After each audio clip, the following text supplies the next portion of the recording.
Hey, what is up guys? My name is Daniel and today I am starting a sub-series within my series of PC builds that I have on my channel, and in this series I'm going to be comparing, AMD builds versus Intel builds. So what I mean by that is that I'm going to put out an Intel-Nvidia build one day and then an AMD build the next, just to compare, and they'll both be in the same price range.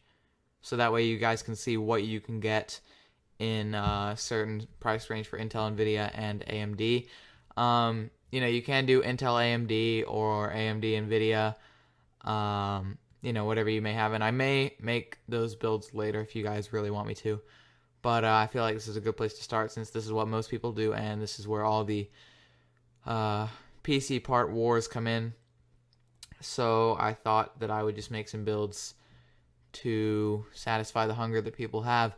So yeah, let's get into this. As you can tell by the title, this is a $1,000 Intel Nvidia build. Let's get into it. For the CPU, we have the Intel Core i5 3570K 3.4 gigahertz quad core processor. This is a great processor. Maybe not for rendering or doing whatever, just since it only has 4 cores.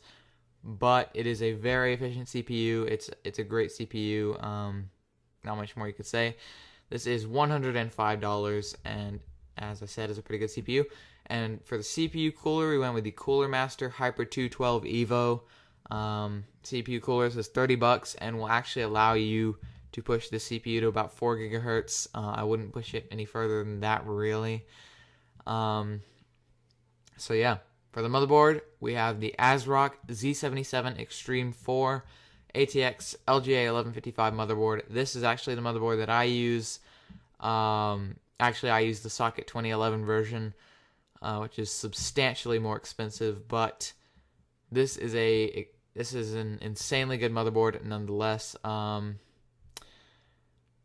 much to say about this motherboard. I mean, there's nothing insanely good about it, but again, there's nothing insanely bad about it. So standard motherboard, and that's what I try to do in these builds, is just keep most of the stuff standard except for the graphics card and CPU, because that's what I'm trying to compare in these builds. So yeah, for the memory, I went with the Crucial Ballistics Sport 8GB, which is 2 sticks of 4GB, DDR3 1600 megahertz memory, and this is $60. So yeah, that's that. Not much you could say. It's 8 gig, 1600 megahertz, Crucial Ballistics, standard stuff. For the storage, we went with the Western Digital Caviar Blue 1TB, 7200 RPM internal hard drive. This is $55, and standard, again, 1TB, Caviar Blue, really nothing you could say.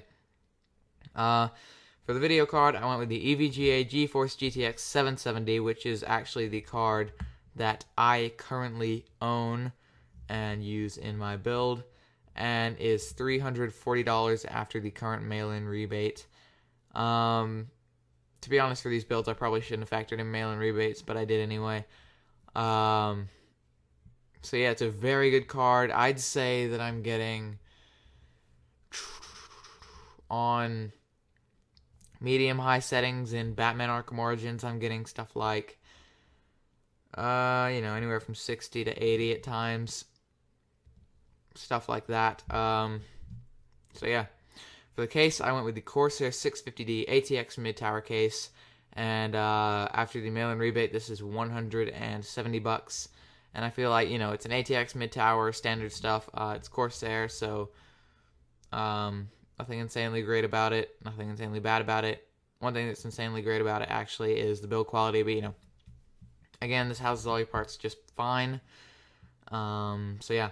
For the power supply, we went with the Corsair Professional Series HX750 750 watt 80 plus gold certified semi-modular ATX power supply, and after the $20 mail-in rebate, this is $89.99. And yeah, pretty good power supply. It's semi-modular, 80 plus gold. Really, in this price range, you shouldn't be going for the CX series at all. HX is probably where it's at because it jumps straight to gold and is semi-modular.